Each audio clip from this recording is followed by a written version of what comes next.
Let's Hope and Crafty Hope. Welcome. It is week 13 of my mixed media prompts. This is my prompt project.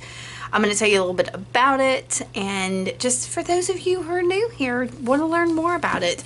Basically, I have been working on creating a prompt deck using playing cards, because there are 52 cards in a deck and 52 weeks in a year. So each week on Monday, I'm drawing 3 prompts and altering that playing card to make my deck. So, this week I drew Indigo, letter or number stamp, and Scribble. And then on Saturday of each week, I'm going to take those 3 prompts and then do a project. And it can be something small, a tag, an art journal page, a junk journal page, something larger, some kind of assemblage or jewelry or wall hanging, or just about anything that those 3 things inspired in me. So this week, it being the week between Christmas and New Year's, which I have heard several times now called Dead Week, I've decided to kind of take it easy on myself, and I'm just going to use my little junk journal. I think I have a tutorial for this, how I made it. I made a bunch of pages in it. Some of my favorite art journaling I've ever done has been in this journal. I'm trying to finish it up. There's not too much left in here so that I can do a flip through, because yeah, like I said, some of my favorite pages are in here. So let's get to the project though. I have pulled out a couple of things for this week's prompts. Basically, for Indigo, I still have this deep indigo ink tints pencil here if I want to use it, but I realize I also have this golden fluid high flow acrylic in Indigo. I don't know where I got this, but I have it, and I'm going to possibly use it. We're going to see. It's a high flow acrylic, so basically it's an acrylic ink. We'll see. We'll see how that works on this little bitty journal. Then for letter and number stamps, I have pulled out my containers here, my organizers, with my individual letter stamps in them. So y'all, these I did a while back, and basically they're just the little individual stamps like these, and I have them done by letter, so A, B, C, D, E, F, G, H, and on and on. And it took 2 containers, but it also has a few numbers in here too. I think there's one set that had numbers. I think, if I'm remembering right, I think like all of these here are numbers, so it's just one set. Anyway, so I might do a sentiment with that. If not, I might just use them to stamp around randomly. I don't know. We'll see how it goes. We'll see. So that's letter and number, and then Scribble. I have no aspirations for Scribble. I figure that's easy enough. I will just scribble around on the page. I have lots of things within reach here that I can scribble with. We'll see. I'm ready to get started. I want to keep this fairly easy, but also I don't know how long this is going to take, because I kind of want to be meditative and flow and not rushed. Get it done, get it done. I want to relax before the new year. So we go ahead and tell you Happy New Year. I hope 2023 brings you everything that 2022 did not, and that is a much better year. It's been mixed emotions of a year for me, so I hope we all have a much better 2023. All right, I'm gonna do this. Before I tell y'all what all I'm doing in here, I want to go ahead and explain a little bit more. I was trying to get through that. And I want to say that if you want to play along using either the prompts I have or drawing your own, I've got a list below with the whole 156 prompts. Go for it. I just ask that you use the hashtag CraftyHopePrompts so I can see what you make and others can see as well. So, and most people have been sharing on Instagram, but you're welcome to share on any social media. I will likely be checking Instagram and Twitter, and possibly here as well on YouTube, to see if you share anything. And if you don't want to share it, that's fine too. You're welcome to play along even without sharing. So that is that little spiel. I'm trying to think if there was anything else I failed to mention. I don't know. We may find something. So this little junk journal, you can see I'm doing the whole spread. The page on the left, the page before had already bled through, so I didn't want anything else to kind of bleed through, so I knew I needed to collage on top of that. And then this page on the right, you see, had a lot of oranges and browns, which I really in reds that I didn't really kind of want using the indigo, but I just, grab the next page in my journal. Sometimes in a junk journal for me, working in consecutive order is great because I'm not even having to make a choice. I just go for the next page and whatever it is, I'm working on it. I think that's what I like about junk journals is I don't have to make any choices. It's already altered a little bit. So I'm collaging on top of both of these pages. I could use what's on there, but I figured I don't have to. That already the size of them is challenge enough. So I'm using matte gel medium and a paintbrush and just some random papers from my scrap box. And again, like usual, I'm keeping it fairly neutral. That tends to be my jam when it comes to collaging, is adding the neutral stuff. I don't know what I'm going to do with all the stuff that has colors and paint and all of that because I hardly ever look for that in my scrapbooks.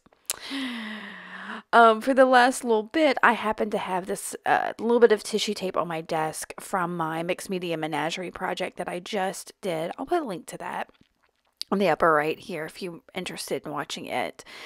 But I'm using this, I think it's a Tim Holtz tissue tape, and just putting it down in a couple of spots to add to the texture to cover up a little bit more of that red that's on there.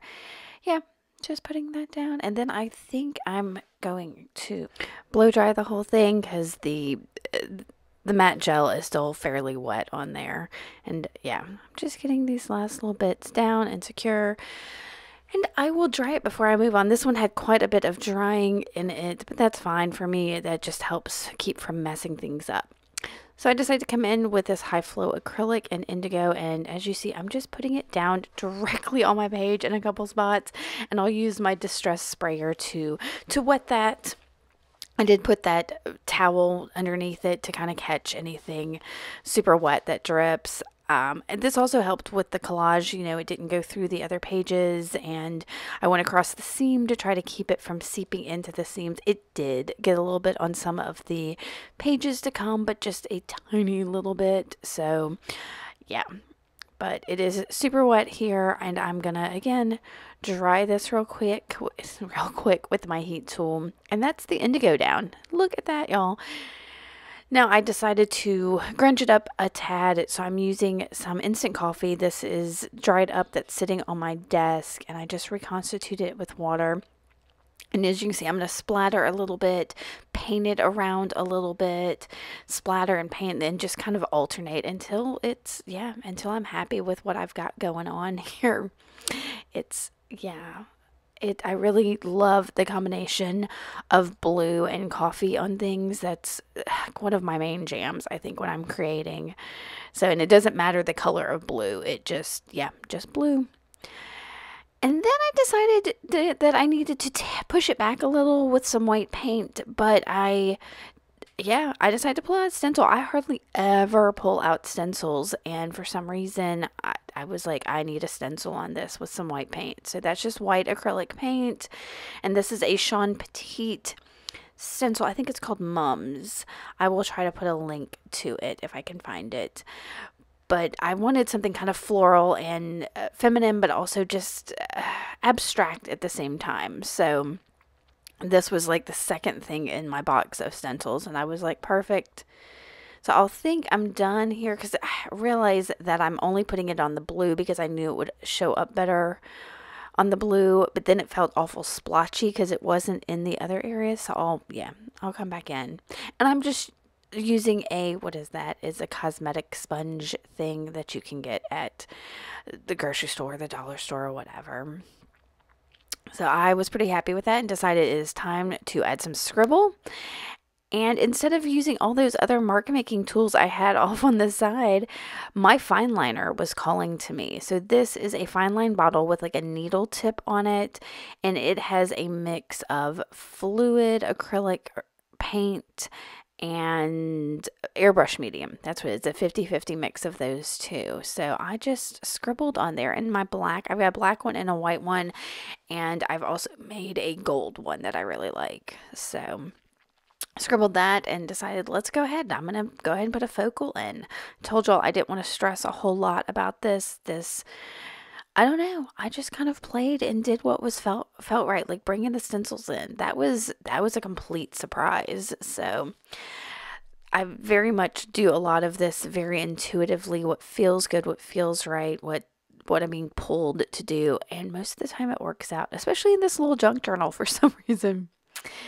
So as you can see, I pulled out a little strip of some old yearbook photos and was trying to decide how many I was going to put on there, and decide on just this one girl. She has this very like quizzical look on her face that I absolutely love. Like, I don't know, it's serious but quizzical, and yeah, so I kind of went with that with her. I looked at her for a while. I thought about what kind of phrase or anything I wanted on there, and decided my letter stamps just weren't going to do it. So instead, I was just going to pull in a series of numbers. And I pulled out that same stamp pad that has all the numbers on it that I used on Monday's video. And I found a little thing that is just the numbers 1 through 0, up to 9 and 0 anyway, and decided I was going to stamp that. And of course, I couldn't find my acrylic block, so I just stuck it on the lid of my StazOn and am stamping around.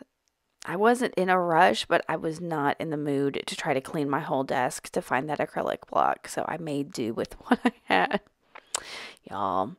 And this worked out nice. It added a little darkness back on here, and yeah, it was perfect just to have that little bit of a string of numbers, some interest in the background. And I thought maybe I would use a sentiment again that had the words like count or something, but I just couldn't find anything that quite worked. So I'm going to go ahead and I decided here's some gold acrylic ink, because I felt like it needed some brightening, but not in the white kind of way, just in the metallic sparkle kind of way. And I actually probably should have pulled out, my niece gave me a little set of Liquitex acrylic paints in metallics, and maybe I need to play with those. That should be fun. She gave me those for Christmas, and I need to break those out. But this was on my desk, and so I splattered that around, dried it, and now I'm going to go ahead and stick that little strip of fabric. Y'all, I don't even know what it's from. It was just something sitting on my desk, and I thought it would add a little texture and interest for the focal. I'm not even bothering with any kind of applicator. I'm just sticking my finger in the matte gel and sticking her down. Now I've got my Tim Holtz small talk stickers, and I pull out a sentiment. And of course, I can't remember what it says, and it's not in front of me. But it's something about being curious and what is it? Replace fear of the unknown with curiosity. I think that's what it says, which I thought was great, because that's beautiful for her and her kind of quizzical look, that she could be afraid or she could be curious or whatever. And it's also kind of a great idea for the new year and going into it with a curiosity for what you can make this year to be. So I'm kind of thinking on that a bit. So I found a place I wanted to stick it. I'm adding a little bit more matte gel to make sure it stays down. And then for a last little bit of scribble, I'll grab my gold Uniball metallic pen, it's a gel pen, and scribble around it just to give it a little more pizzazz. And that's going to be it for this junk journal page, y'all. I hope y'all like this one. I really love it. I didn't know what to expect when I started this page, but it worked out so beautifully. I'm going to give you some closer looks at it. Make sure to like and subscribe, and use that hashtag CraftyHopePrompts if you do play along. All right, y'all. Happy New Year. I will see y'all in 2023. Bye.